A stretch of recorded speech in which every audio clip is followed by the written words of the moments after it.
Folks, quiet down, please. Thank you, young lady. I appreciate that. All right, let's end the conversations now. Let's give a round of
page, like it, share that post that the live feed is coming from. That way you don't have to do it yourself and run down your battery power for the night. Also, in case you weren't here earlier, we've got these papers that are around on some of the tables. If you have a question, you can text your question anonymously to this phone number, or if you don't want to be anonymous, you can include your name, include the race that your question is for, and make sure you use proper grammar so I don't misinterpret your question. All right?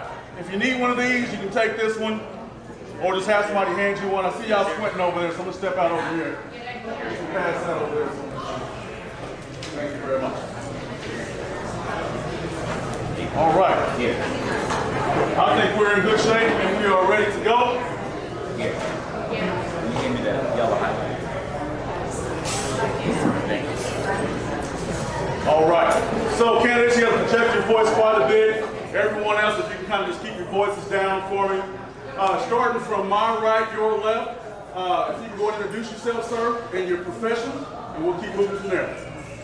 Don Ash, I'm a police officer currently assigned as the sheriff of Wyandotte County. Pat Bruni, I'm retired after 31 years with the federal court. Jamie Johnson, I'm the academic advisor for the graduate programs for the School of Journalism at the University of Kansas.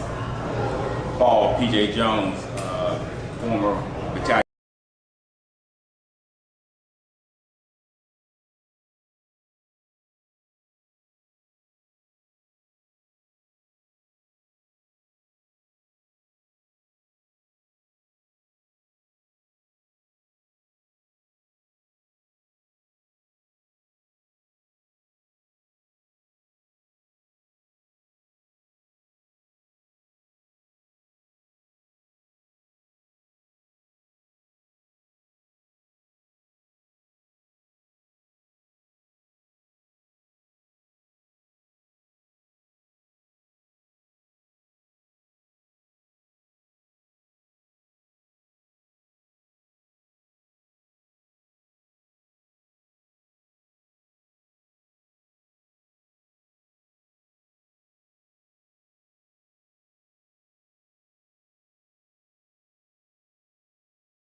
It's for prom, including the schools. Thank you. Ms. Brody? I absolutely agree that there should be partnerships. In fact, it's been stated there already are partnerships in place.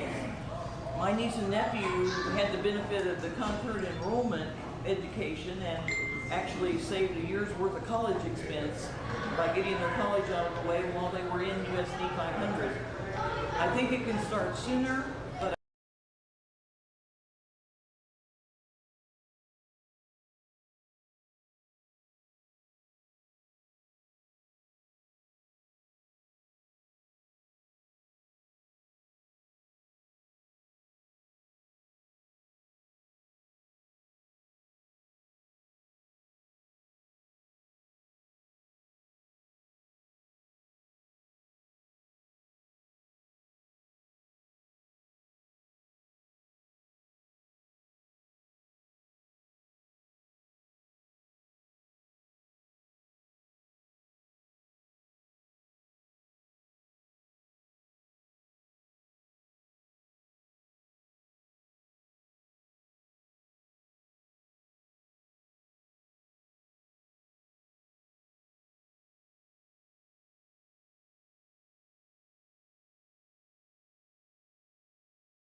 possibilities made available through Senate Bill 155, which actually reimburses the school districts and pays the tuition for students who are juniors and seniors in high school and attend the technical education center working on one of our 33 or 34 technical ed programs. So we're pleased about those partnerships and always looking to strengthen them or expand them.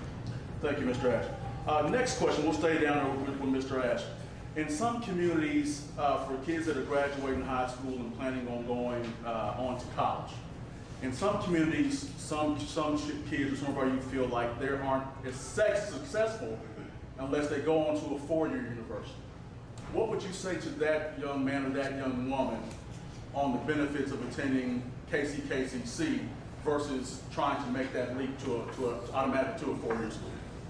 Okay, well, it's a good question, and quite frankly, many high school graduates really don't need to be going on to a four-year school or four-year institution. The community college is the place for them. And the community college is the place for anyone, really. One of the main tenets of community college is access. We're the colleges that provide the access. The community colleges provide the access. And we work with many first-generation students, you know,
remember those days. What a jewel that tech center is. And 9,500 students are currently enrolled in the community college, and they may just be taking that one class that they need to get their next promotion, or they may be a 2-year associate student, or they may be a 2-year heading for a 4-year college. My advice to a student is to just make the good decisions up front. Make sure you know what your goal is. Thank you. Ms. Johnson. I can use myself as a test. When I graduated from high school, I went to a university and was there for 3 years and did not make the best use of my time because I was a socialite. Was involved in every organization, was involved in every club, and was doing everything because even though I had the smarts to be successful in college, I didn't transition.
I'm using myself as an example. I actually had the opportunity to go to a 4-year Division I school, and I decided not to. Instead, I went to Cloud County Community College, and that was the best decision I ever made in my life because I would have never ended up getting my 4-year degree at the University of Arkansas, Fayetteville. I went to Cloud County, and I have one degree from there. Then I have 2 degrees from Kansas Community College as well in fire science and fire hazard material. I also went on to get my master's at Queen's University as well too. But my foundation came from Cloud County Junior College and KTK Community College. I started out there. It gave me the right foundation. I just didn't want to be a number in the classroom. So I decided to start out slow and build up from there. And that was, like I said, the best decision I made because where I ended up being able to compete and get a good education at the University of Arkansas, I would not have done that if I had not started out at the junior college. Thank you. Let's stay with Mr. Jones. From the audience, this question is, what are your thoughts on free college education for lifelong residents of Wyandotte County? So when we say lifelong, it doesn't specify lifelong. So I guess we'll just say if you're born in Wyandotte County. What are your thoughts on free education for people that have been born in Wyandotte County? I think it should be free. I'm a lifelong resident of Wyandotte County. I would love to have a free education. I'm sorry, okay, so let's pause right there. So let's add something to this question. Not only what are your thoughts on free education for lifelong residents of Wyandotte County, how can we make that possible? I think as a whole, the community really could make that possible. If they vote right people in place.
take a half a cent off of each transaction and then use that to fund free education. And Elizabeth Warren, she's got a plan for that, I'm sure. I don't have a plan for that, but I think it is time to have that conversation. Other communities are finding a way to get this done. Now, keep in mind that KCKCC is probably the third largest part of your property tax bill. And if we're crying about a property tax bill, we probably don't want to be figuring out ways to make it go up. So it's going to be an intricate conversation. Do our students deserve it? Absolutely. Would it be a good way to make a name for the community? Absolutely. I wouldn't limit it to Wyandotte County residents, lifelong residents. I would try to find a way to make the community college pay for itself for anyone that wanted to attend the community college. And then we're going to do exactly what Ms. Johnson said and attract everybody here to go to school. So, complicated issue, but I'm not the one that's going to say no to free. All right. Thank you, Mr. Roman. Mr. Ash. Well, it's extremely complicated, and PJ's right. I'm not sure about what all the politics are involved in that, but let me assure you, there are a lot of politics involved in that, you know, to be able to make that happen. So, for the 12 years that I've been serving on the board currently, I have also been the representative from Kansas City Community College, along with Mary Ann Flunder, God rest her soul until she passed, to the Association of Community College Trustees, which is a large national group that promotes and supports community colleges and advocates in Washington, D.C., especially for legislation in support of community colleges. And I've been with Ms. Flunder and others to Washington, D.C. on almost an annual basis to do that lobbying in the halls of Congress and so on and so forth. I've met trustees from states where they have been successful. I think maybe Tennessee is one of those states where they've been successful there in getting free community college, you know, in their state. And there's mixed reviews from the trustees and so forth. What I am very much in favor of in the state of Kansas is a complete look and overhaul of the way we do education. I think instead of breaking it up and looking at preschool and K-12 and 2-year and 4-year, at a minimum we should look at pre-K through 14. Pre-K through 14, okay? And let's don't leave the pre-K out. Let's do that first. 10 seconds. Because if we do that first, I think we'd have more high school graduates on the back end. Thank you, Mr. Ash. Next question, we'll stay down there with Mr. Ash. How can we present dual enrollment opportunities? This is the question from our audience. How can we present dual enrollment opportunities to all schools in KCK and also districts outside of KCK? So we are. We are. It's available right now. It's available to students that attend Heritage Christian Academy or you know, St. Pat's or the private archdiocesan schools, whether they're private schools or public schools. It's available right now. It's available to homeschool students. They can do concurrent or dual enrollment. It's available right now. We have it.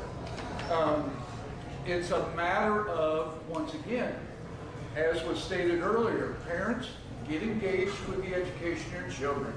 Get out there and find out what is available.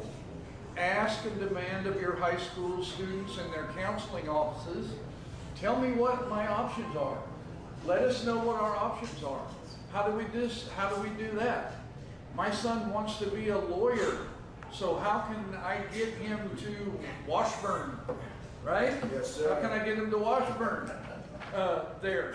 And so what kind of score do I need on the ACT? What other things do I need to be able to qualify for those scholarships or those monies or those grants that are available there?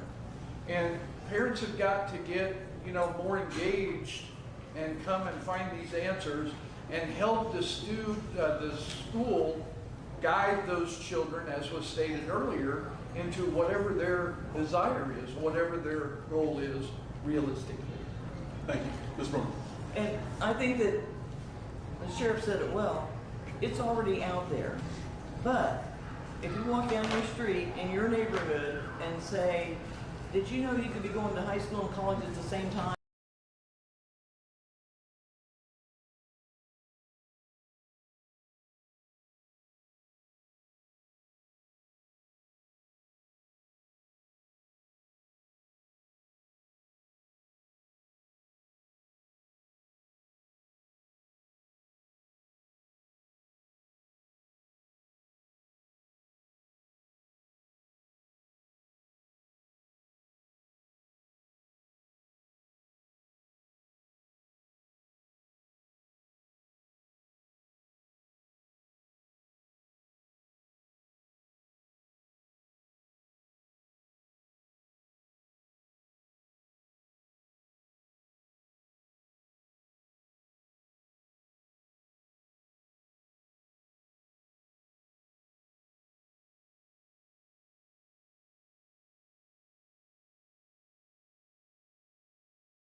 And are included in the community colleges programs and funding opportunities.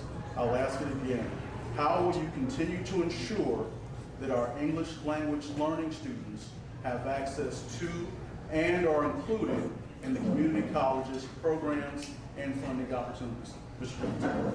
I think you need to have the right personnel in place to educate the kids and stuff, especially when it comes to bilingual literacy.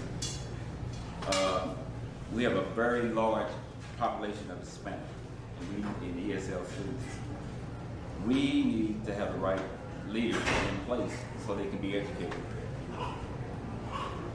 all the way around. Because we're not going to be able to do it by ourselves. We need to have people in place. That takes good leadership, good personnel, good educators, good teachers as well. Thank you, Mr. Johnson. Ms. Johnson, please. I agree that good leaders and good educators need to be in place, but I think a lot of that starts with building relationships. And we have to build relationships with that community so that they will feel comfortable, so that they will not only feel comfortable, but yeah, I guess that's it, feel comfortable with our educational system. And I think that with the right educational leadership in place, building relationships with the parents, building relationship with those children, going into the communities, whether it's a religious community, whether it's the community agencies or organizations that are frequented by our bilingual students, and making sure that we're not just showing up when we're ready for them to come to our school and put their money into our school, but making sure that they understand that we are concerned about their well-being. We are concerned about them growing and being able to provide for their families, being able to get an education. And I think that's how you start that, first by building that relationship, also by having people in place to teach people in place administratively, phone banks, using our alumni who are Spanish or bilingual to reach out to those families, to go into these schools where we have high population of Hispanic students, to ensure that every opportunity that's available to our majority, for lack of a better way of saying that, every opportunity that's available is available to our Hispanic students as well as their parents. Thank you. Ms. Brooks.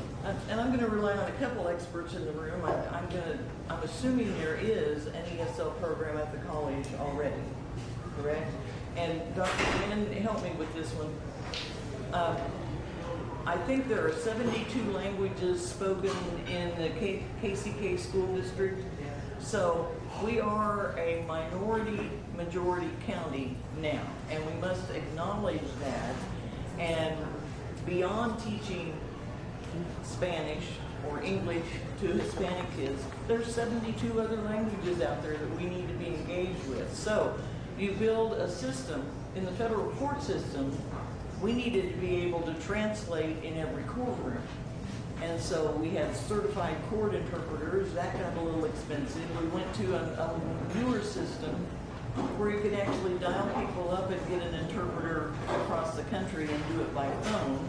You had to have the judge have confidence that what was being told to the plaintiff or the defendant was correct.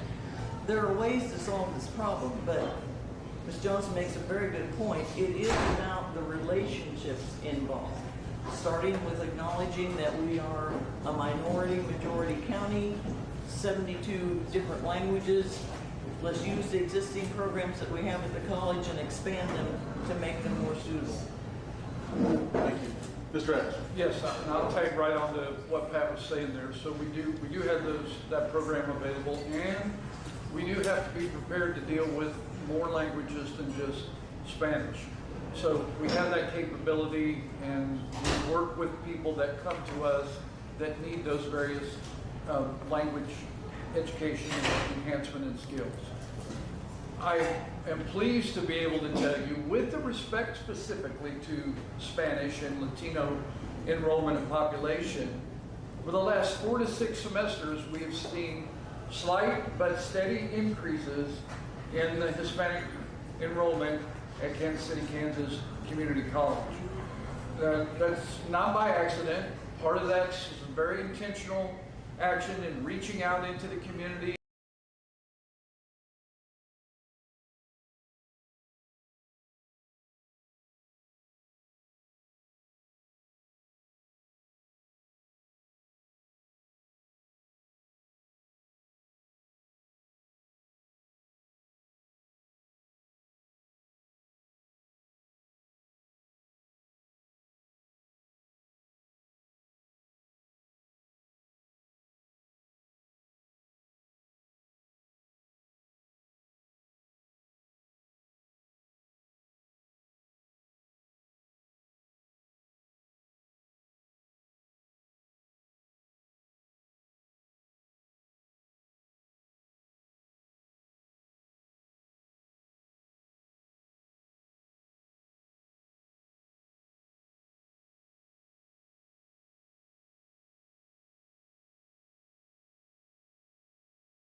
Our second responsibility is to establish the policy of the college. We're a policy governance institution, a policy governance board. We set the policy. We don't carry out the policy. That's what the staff does. And our third primary responsibility is to employ the best president possible in order to accomplish and achieve all of that.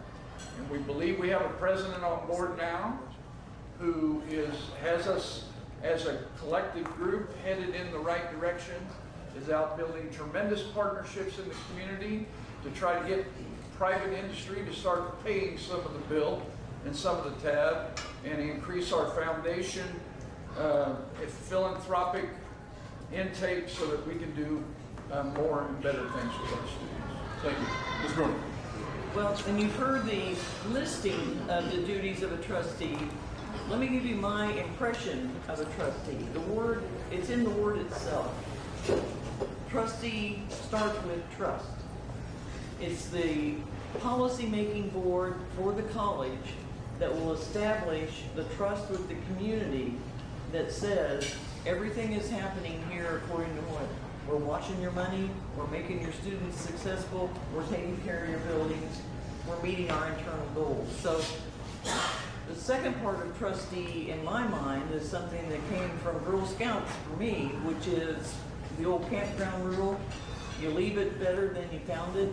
If someone leaves something in trust to you, you make it better and you pass it on to the next guy. So the reason that I think I might fit into that is that's exactly what I did with the federal court system.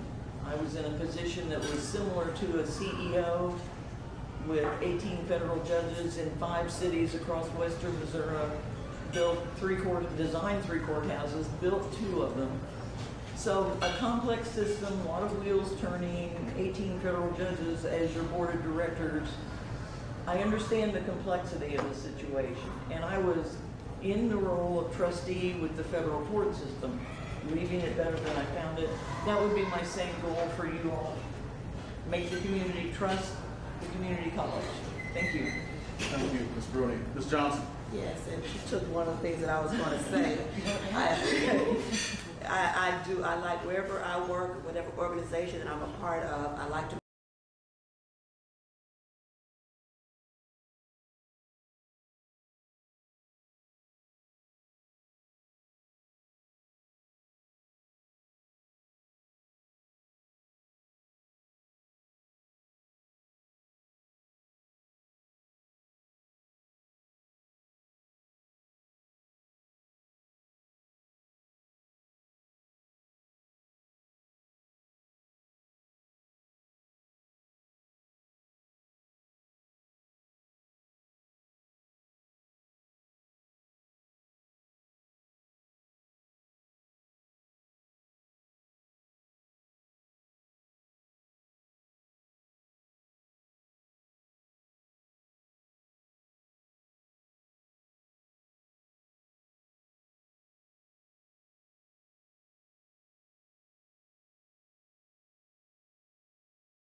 try to motivate and get the schools, counselors, teachers out there to implement what's needed for this college.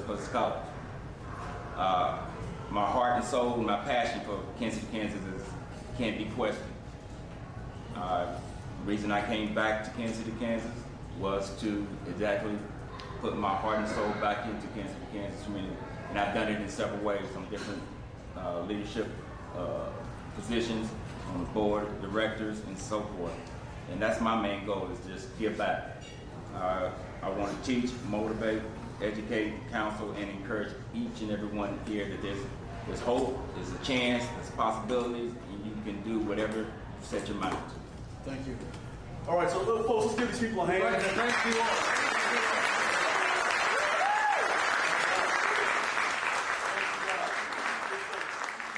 We're going to take a 5-minute break. Take a 5-minute break. Next up, we'll have our BPU board members come up. Go ahead and refresh your drink, stretch your legs, and we'll get started in about another 5 minutes with all the BPU members.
Thank you. Thank you. All right. So we're doing things a little bit differently, if you haven't already found that out. We have candidates from all races for BPU seats here represented tonight. So we're going to start on my left, or it's going to be my right, your left. If you can state your name and what actual seat you're running for, what actual position you're running for, and then we'll move on down the line from there. Ready? Yes. Norman Scott, BPU at large, position 3, currently president of the board, and I'd appreciate your vote. Bob Holland Senior, running for District 1 DPU Board, current secretary and the oldest standing board member in history. Hi, I'm Faith Rivera. I am currently a receptionist at Academy Lafayette. I'm running for BPU at large. I'm Dustin Dye. I'm running for District 3, which is Southern KCK. Good evening, everyone. My name is LaRon Thompson. I am running for District 1 BPU, that's the northeast sector of Wyandotte County. Good evening. My name is David Haley. I am running in the at-large district for the Board of Public Utilities as well.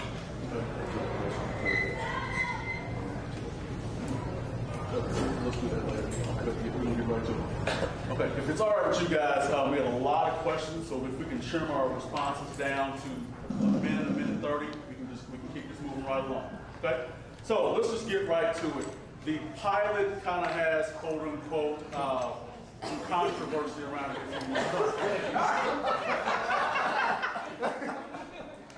So, if we were to listen to what a lot of people are saying, if we do away with the pilot, what impact would that have to do away with the pilot fee?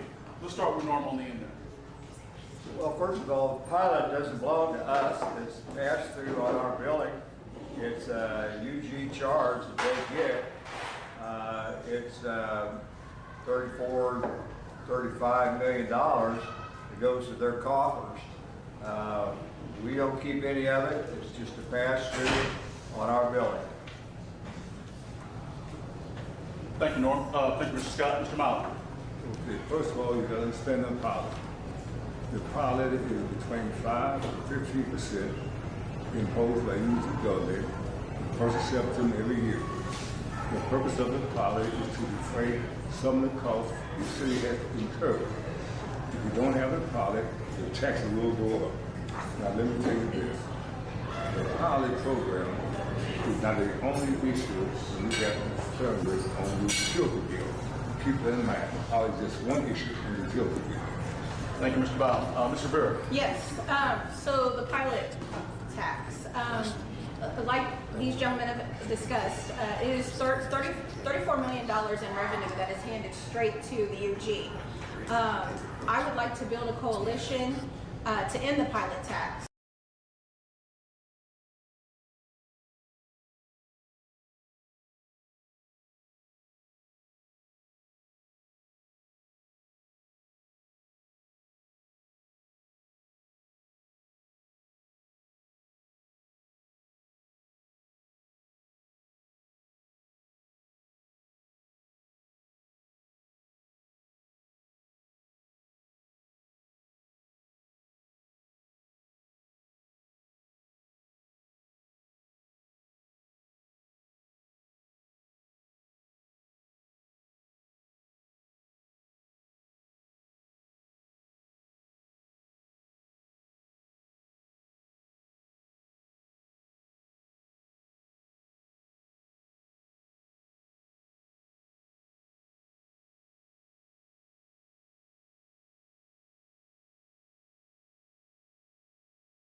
not enough for us just to say that it needs to decrease. We must fight with unity, with the spirit of unity, to make that change happen. Thank you, Mr. Thompson. Mr. Reddick. The problem with the pilot, like the problem we have with many of the other line items that we have on our bill, is that we don't know where it's going. We don't know how it's being used. I'm not campaigning on lowering the pilot or changing the water sewage fee or the trash fee or the other UG charges that are pass-throughs, as have been mentioned, on our utility bills. My campaign is centered on putting the public in awareness and transparency back in the deliberations and understanding where the allocations are going. They're collecting a lot of revenue through our necessary utility bills. And though some of that is an offset for the UG, what would otherwise be property taxes, we have and we need to have and deserve to have greater accountability for where the pilot that's being collected, how it's being used, and other charges that are being assessed.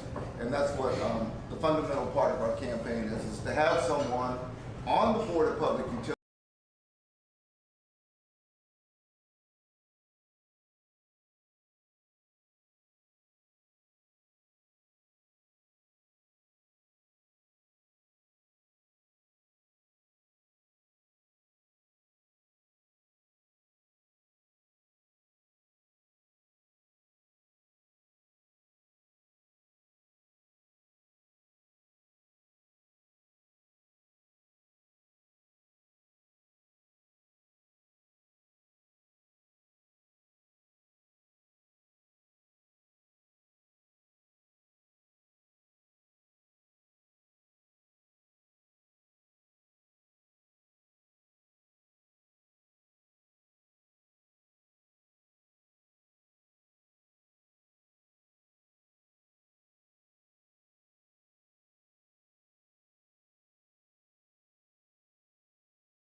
as well. Thank you.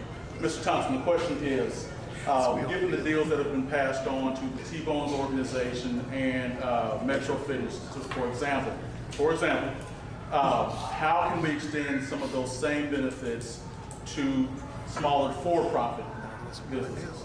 Well, if we don't eliminate the pilot or we don't decrease the pilot, I would advocate for a percentage of that income to be set aside to help those small businesses be able to afford their utilities in times of low consumer participation.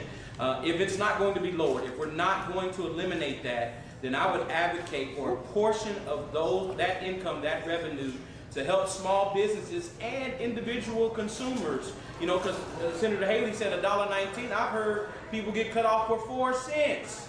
Yes. Yep. That is absolutely ridiculous and is unacceptable.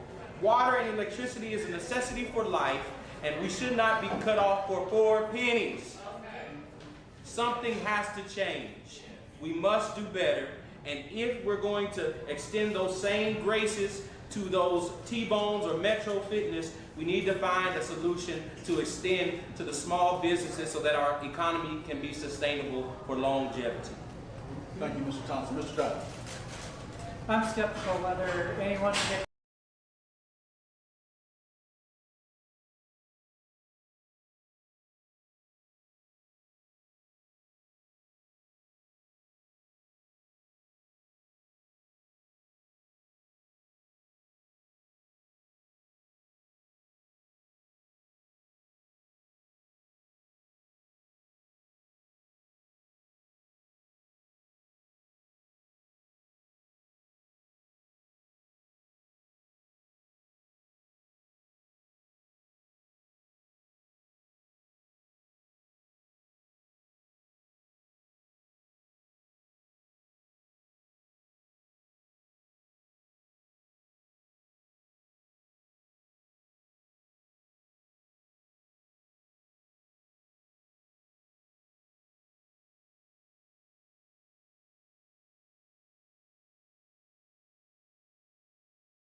some clerk, some place, made a mistake before said it's not representative of the entire board of this community, number one. Secondly, you find out the real story why the 4% became the issue. It was more than 4 cents. It got to the public where it was believable. Folks, we're not there to turn people off. We're here to turn